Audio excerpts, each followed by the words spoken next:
Good morning, my dear students. As far as this PPT presentation is concerned, we shall now try to concentrate on some of the objectives of collective bargaining.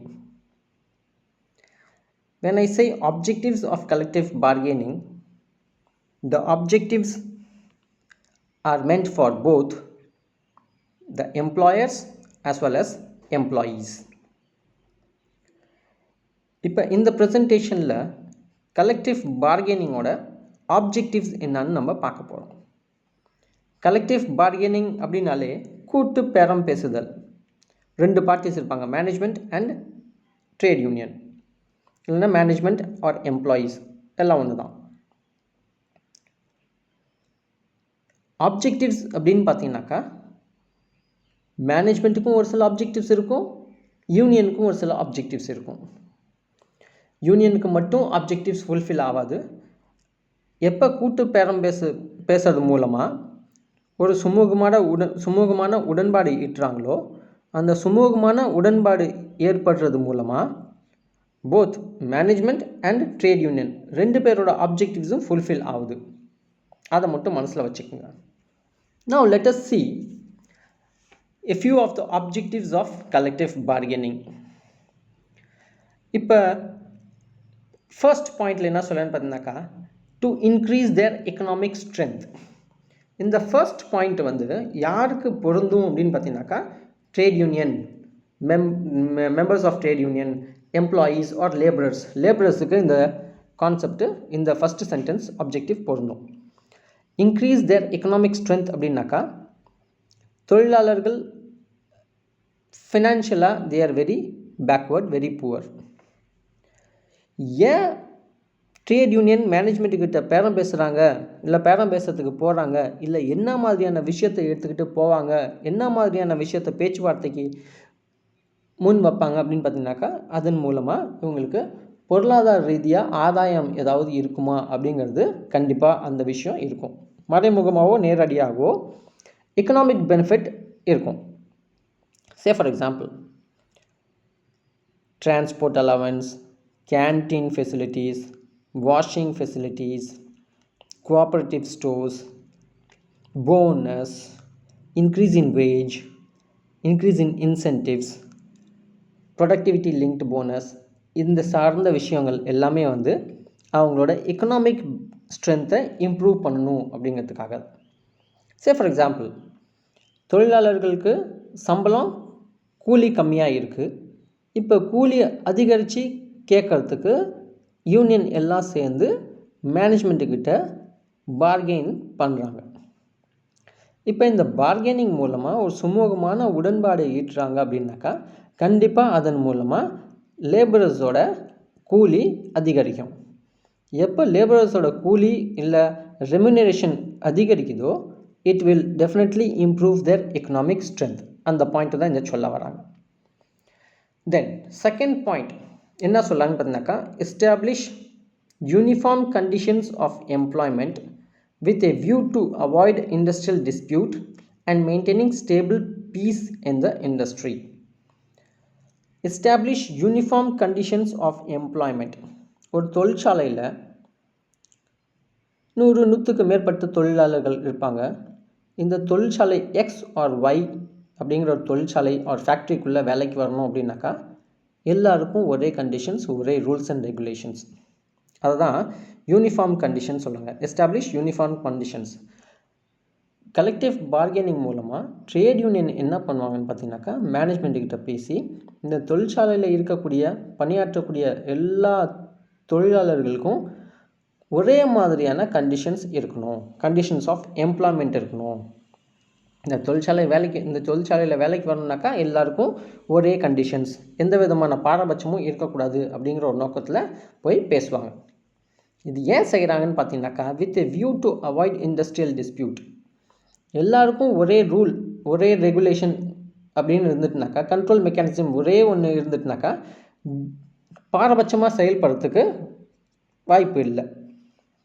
இப்போ எல்லாருக்கும் ஒரே மாதிரியான uniform condition இல்லை, வேறு வேறு condition இருக்குனாக்கா பாரபட்சமாக செயல்படுறதுக்கு வாய்ப்பு இருக்குது. அப்போ ஒர்க்கர்ஸ் மத்தியில் டிஃப்ரென்சஸ் ஆஃப் ஒப்பீனியன் ஏற்படும், இண்டஸ்ட்ரியல் டிஸ்பியூட் வரும். இது இண்டஸ்ட்ரியில் பீஸ் அண்ட் ஹார்மனி மெயின்டைன் பண்ணதில், ஸ்டேபிள் பீஸ் ஒரு சுமூகமான சூழ்நிலை மெயின்டைன் பண்ணதில் ரொம்ப தடங்கலாக இருக்கும், ரொம்ப டிஸ்டர்ப் பண்ணும். அப்போ ஃபேக்ட்ரியில் ஸ்டேபிள் பீஸ் இருக்கணும், இண்டஸ்ட்ரியல் டிஸ்பியூட் இருக்கக்கூடாது. அப்படின்னாக்கா யூனிஃபார்ம் கண்டிஷன்ஸ் ஆஃப் எம்ப்ளாய்மெண்ட் எல்லா தொழிலாளர்களுக்கும் இருக்கணும் அப்படிங்கிறது தான் முக்கியமான ஆப்ஜெக்டிவோடு போவாங்க. Third objective of collective bargaining என்னன்னு பார்த்தீங்கன்னாக்கா secure a prompt and fair redressal of grievances இல்லை கிரீவான்சஸ் அப்படின்னு கூட சொல்லலாம். ப்ராம்ப்ட் அப்படின்னாக்கா டைம்லி, சீக்கிரமாக, without wasting any time. Fair redressal, fair அப்படின்னாக்கா நியாயமாக. ரிட்ரெசல் ஆஃப் கிரீவன்சஸ்னாக்கா ஃபேக்ட்ரிக்குள்ளே ஒர்க்கர்ஸுக்கு ஏதாவது ஒரு குறைபாடு, ஒரு ப்ராப்ளம்னு ஒன்று இருந்து இந்த ப்ராப்ளமை அந்த தொழிலாளர் மேல் அதிகாரிக்கு தெரிவித்தான் அப்படின்னாக்கா, ரிட்டன் மூலமாக எழுத்துப்பூர்வமாக தெரிவிச்சிட்டான் அப்படின்னாக்கா it is called as grievance. எப்போ ஒரு தொழிலாளர் அவனுக்கு ஒரு பிரச்சனை இருக்குது, அவனுக்கு ஒரு கிரீவன்ஸ் இருக்குதுன்னு தெரிவிச்சிட்டானோ, மேலதிகாரியோட ரெஸ்பான்சிபிலிட்டி என்னென்னு பார்த்தீங்கன்னாக்கா ஒரு குறிப்பிட்ட காலகட்டத்துக்குள்ளே டைம் வேஸ்ட் பண்ணாமல் அந்த ஒர்க்கரோட அந்த ப்ராப்ளமை சால்வ் பண்ணணும். அந்த சால்வ் பண்ணுறது தான் ரிட்ரெசல் அப்படிங்கிறாங்க. அப்போ ஒரு ஒர்க்கருக்கு கிரீவன்சஸ்னு ஒன்று இருந்ததுனாக்கா அதை எப்படி சால்வ் பண்ணணும் அப்படிங்கிறது தான் இங்கே சொல்கிறாங்க. இப்போ ட்ரேட் யூனியன் என்ன பண்ணுவாங்கன்னு பார்த்தீங்கன்னாக்கா மேனேஜ்மெண்ட்டுக்கிட்ட ஒரு கேரண்டி வாங்கிப்பாங்க, செக்யூர் பண்ணுவாங்க, ஒரு விதமான செக்யூரிட்டி வாங்கிப்பாங்க. எதுக்குன்னு பார்த்தீங்கன்னாக்கா prompt and fair redressal of grievances. ஒரு கிரீவன்சஸ் எப்போ ஒரு மேலதிகாரி நாலேஜுக்கு வருதோ அதை உடனடியாக தீர்க்க வேண்டும் அண்ட் ஃபேராக தீர்க்கணும். ஃபேர்னால் நியாய முறையில் தீர்க்கணும், நியாயமற்ற முறையில் தீர்க்கக்கூடாது. பாரபட்சமாக செயல்படாமல் நியாயமான முறையில் காலம் தாழ்த்தாமல் அதை ஒரு முடிவுக்கு, நல்ல முடிவுக்கு, சுமூகமான முடிவுக்கு கொண்டு வரணும். அதுதான் தேர்ட் பாயிண்டில் சொல்கிறாங்க. Fourth point talks about avoiding interruptions in work which follow strikes, go-slow tactics and similar coercive activities. Collective bargaining ஏன் போகிறாங்கன்னு பார்த்தீங்கன்னாக்கா, கலெக்டிவ் பார்கெனிங் போகிறாங்க அப்படின்னாக்கா ஏதாவது ஒரு பிரச்சனையோடு போவாங்க, பிரச்சனையை பேச்சுவார்த்தை மூலமாக பேரம் பேசி ஒரு சுமூகமான முடிவுக்கு கொண்டு வருவாங்க. இந்த சுமூகமான முடிவு கொண்டு வர technique that is collective bargaining இல்லைன்னு வச்சுக்கோங்க, இது ஆப்சண்ட் ஆகிருக்கு. இந்த absence of this technique called collective bargaining, that is probability, that is higher level of probability, higher level of chance that workers may opt for strikes or go slow tactics. மேனேஜ்மெண்ட்டுக்கிட்ட பேசி பிரச்சனையை முடிவுக்கு கொண்டு வர இந்த technique collective bargaining இல்லை அப்படின்னாக்கா worker என்ன பண்ணுவாங்க, அவங்களுக்கு ப்ராப்ளம் இருந்தால் கம்பெனியில் ஸ்ட்ரைக் பண்ணுவாங்க, இல்லைன்னா கோ ஸ்லோ டாக்டிக்ஸ் அப்படின்னு பண்ணுவாங்க. கோ ஸ்லோ டாக்டிக்ஸ் அப்படின்னாக்கா ஸ்ட்ரைக் பண்ண மாட்டாங்க, வேலைக்கு வருவாங்க, செய்வாங்க, ஆனால் ஸ்லோவாக செய்வாங்க. அது என்ன சார், வருவாங்க, வேலை செய்வாங்க, ஆனால் ஸ்லோவாக செய்வாங்கன்னா என்ன அர்த்தம் அப்படின்னு பார்த்தீங்கன்னாக்கா, ஃபார் எக்ஸாம்பிள் ஒரு தொழிலாளர் வேலைக்கு வந்தான் அப்படின்னாக்கா காலையிலேருந்து சாயந்தரம் வரைக்கும் ஒரு நாளைக்கு நார்மல் அவுட்புட் என்னென்னு பார்த்தீங்கன்னாக்கா 100 யூனிட்ஸ் ப்ரொடியூஸ் பண்ணுறான் அப்படின்னு பார்த்தீங்கன்னாக்கா இந்த கோஸ்லோ டாக்டிக்ஸில் 50, 60, 70 யூனிட்ஸ் தான் ப்ரொடியூஸ் பண்ணுவான். அப்போ மேனேஜ்மெண்ட் அவன் வேலை செய்யலேன்னு சொல்ல முடியாது, வேலை செய்கிறான் ஆனால் கம்மியாக வேலை செய்வான், அதுதான் சொன்னேன், அதெல்லாம் நடக்கும். ஸோ இந்த மாதிரி ஆர் சிமிலர் கோயசிவ் டாக்டிக்ஸ்னாக்கா மிரட்டுற பாணியில் பிரச்சனை இன்னும் தூண்டுற அளவுக்கு செயல்படக்கூடிய ஒரு சூழ்நிலை ஏற்படும். அதெல்லாம் இருக்கக்கூடாதுங்கிறதுக்காக தான் கலெக்டிவ் பார்கெனிங் வச்சுருக்காங்க. அதுதான் கலெக்டிவ் பார்கெனிங் முக்கியமான ஆப்ஜெக்டிவ். ஃபிஃப்த் பாயிண்டில் என்ன சொல்லணும்னு பார்த்தீங்கன்னாக்கா lay down fair rates of wages and norms of working conditions. Wages என்றைக்குமே ஒரே லெவலில் இருக்காது, ஒரே மாதிரியாக இருக்காது, வேறு வேறு இருக்கும். அது இருந்ததுன்னா ஒர்க்கர்ஸ் மத்தியில் ஒரு சுமூகமான உடன்பாடு, ஒர்க்கர்ஸ் மத்தியில் ஒரு good congenial atmosphere, individual or group relationship நல்லா இருக்காது.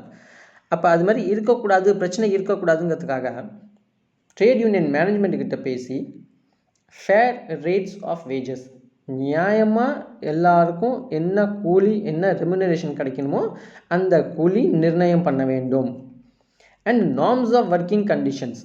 ஒர்க்கிங் கண்டிஷன்ஸ் அப்படின்னாக்கா வேலை செய்கிற இடத்துல கண்டிஷன் நல்லா இருக்கா, சுமாராக இருக்கா, மோசமாக இருக்கா. இப்போ then again I would like to pinpoint the provisions laid under Factories Act of 1948. Factories Act of 1948ல முக்கியமான ஒரு சில 3, 4, 5 சாப்டர்ஸ் படிச்சிங்க அப்படின்னாக்கா ஒர்க்கிங் கண்டிஷன்ஸை பற்றி சொல்லுவாங்க. தொழிற்சாலையில் ஒர்க்கிங் கண்டிஷன்ஸ் எப்படி இருக்கணும் அப்படிங்கிறத பற்றி சொல்லியிருக்காங்க. அதெல்லாம் சட்டத்தில் சொல்லியிருக்கிற மாதிரி நியாயமாக என்ன செய்யணுமோ அந்த கண்டிஷன்ஸ்லாம் ஒர்க்கர்ஸுக்கு ப்ரொவைட் பண்ணணும் அப்படின்னு பேரம் பேசுகிற ஒரு ஆப்ஜெக்டிவோட மேனேஜ்மெண்ட்கிட்ட ட்ரேட் யூனியன் போவாங்க. அதுதான் கலெக்டிவ் பார்கெனிங்கோட முக்கியமான ஆப்ஜெக்டிவ். அடுத்த ஆப்ஜெக்டிவ் என்னன்னு பார்த்தீங்கன்னாக்கா achieve and efficient operation of the plant. Achieve and efficient operation of the plant. பிளான்ட்லாம் இந்த இடத்துல ஃபேக்ட்ரி. ஒரு ஃபேக்ட்ரிலையும் அவுட்புட் உற்பத்தி கெப்பாசிட்டின்னு ஒன்று ஃபிக்ஸ் பண்ணி வச்சுருப்பாங்க. ஒரு ஸ்டாண்டர்ட் கெப்பாசிட்டி இருக்கும். அந்த ஸ்டாண்டர்ட் கெப்பாசிட்டி அப்படின்னு பார்த்தீங்கன்னா ஃபார் எக்ஸாம்பிள் ஒரு நாளைக்கு தொழிற்சாலையில் 5000 பேக் அவுட்புட் ப்ரொடியூஸ் ஆகணும் அப்படின்னாக்கா அது கெப்பாசிட்டி. இப்போ 5000க்கு கீழே உற்பத்தி பண்ணுறாங்க ஒரு நாளைக்கு அப்படின்னாக்கா பிலோ த ஆப்ரேட்டிங் கெப்பாசிட்டி. ஒரு நாளைக்கு 5500 ப்ரொடியூஸ் பண்ணுறாங்க அப்படின்னாக்கா beyond or over the producing capacity. அப்போ எஃபிஷியன்ட்னு எதை சொல்லுவீங்க அப்படின்னு பார்த்தீங்கன்னாக்கா ஒரு நாளைக்கு 1000 பேக் ப்ரொடியூஸ் பண்ணணும், 1000 யூனிட்ஸ் அவுட்புட் இருக்கணும் அப்படின்னாக்கா 1000 யூனிட் அவுட்புட் பண்ணுறாங்க அப்படின்னாக்கா அது எஃபிஷியன்ட் ப்ரொடக்ஷன். 5000க்கு கீழே இருந்தாக்கா அது ineffective or low production. Right? Low production தேவையில்லை, பியாண்டும் நமக்கு தேவையில்லை. எஃபிஷியண்ட்டாக என்ன ப்ரொடியூசிங் கெப்பாசிட்டி இருக்கோ அதை நம்ம ப்ரொடியூஸ் பண்ணாலே போதும். இப்போ கலெக்டிவ் பார்கெனிங் மூலமாக எப்போ எல்லாம் ட்ரேட் யூனியன் வந்து ஒரு எய்ம் அண்ட் ஆப்ஜெக்டிவோட மேனேஜ்மெண்ட்டுக்கிட்ட போய் பேச்சுவார்த்தை நடத்துகிறாங்களோ மேனேஜ்மெண்ட்டும் அவங்களுக்குன்னு இருக்கக்கூடிய ஒரு சில தேவைகளை ட்ரேட் யூனியன்கிட்ட கேட்டு பேரம் பேசுறது மூலமாக கேட்டு பெறுவாங்க. அதுதான் மெயின்டைனிங் ஸ்டாண்டர்ட் ப்ரொடக்ஷன். ஒரு நாளைக்கு நியாயமாக என்ன ப்ரொடக்ஷன் உற்பத்தி ஆகணுமோ அதை உற்பத்தி நீங்கள் கொடுத்துக்கிட்டே இருங்க, எனக்கு அது போதும் அப்படின்னு சொல்லுவாங்க. அவங்களும் பேரம் பேசி அதை கேட்டு வாங்குவாங்க. அடுத்த ஆப்ஜெக்டிவ் என்ன சொல்லணும்னு பார்த்தீங்கன்னாக்கா to promote the stability and prosperity of the industry. இப்போ தொழிற்சாலையில் மேனேஜ்மெண்ட்டும் யூனியனும் கீரிப்புள்ளியும் பாம்பு மாதிரி. கீரிப்புள்ளியும் பாம்பும் ஒரே இடத்துல ஒன்றா இருக்க முடியாது. அப்படியே இருந்தாலும் சண்டை போடாமல் இருக்க முடியாது. சண்டை போட்டுக்கிட்டே இருப்பாங்க. சண்டை போட்டுட்டாங்க அப்படிங்கிறதால ரெண்டு பேரும் விட்டுட்டும் போக முடியாது. ரெண்டு பேரும் தேவை. ஒரே இடத்துல ஒன்றா இருக்க முடியாது, சண்டையும் போட்டுகிட்டே இருக்க முடியாது. இதுதான் ஒரு சூழ்நிலை. அப்போ ரெண்டு பேரும் விட்டுட்டு போயிட்டாங்கனாக்கா ரெண்டு பேருக்கும் பாதிப்பு. ரெண்டு பேரும் ஒன்றா இருந்தாங்க அப்படின்னாக்கா கருத்து வேறுபாடு கண்டிப்பாக இருக்கும். கருத்து வேறுபாடெல்லாம் மறந்துட்டு ஒதுக்கி வச்சுட்டு சால்வ் பண்ணிவிட்டு ஒன்றா இருந்தாங்க அப்படின்னாக்கா இந்த இண்டஸ்ட்ரி ஃபேக்ட்ரி செழுச்சியோட ஸ்டேபிளாக தொடர்ந்து செயல்பட்டுகிட்டே இருக்கும். அப்போ எம்ப்ளாயருக்கும் நல்லது, எம்ப்ளாயிக்கும் நல்லது. எம்ப்ளாயருக்கு என்ன நல்லது? ஃபேக்ட்ரி தொடர்ந்து செயல்பட்டுகிட்டே இருக்கும். எம்ப்ளாயிக்கு என்ன நல்லது? ஃபேக்ட்ரி தொடர்ந்து செயல்பட்டுகிட்டே இருந்தாக்கா இவங்களுக்கும் வேலை வாய்ப்பு, மாதம் ரெமுனரேஷன், மாதம் சம்பளம், ஊதியம் அப்படின்னு ஒன்று வந்துக்கிட்டே இருக்கும். ரெண்டு பேரும் நல்லா இருப்பாங்க. இதுதான் objectives of collective bargaining. Thank you.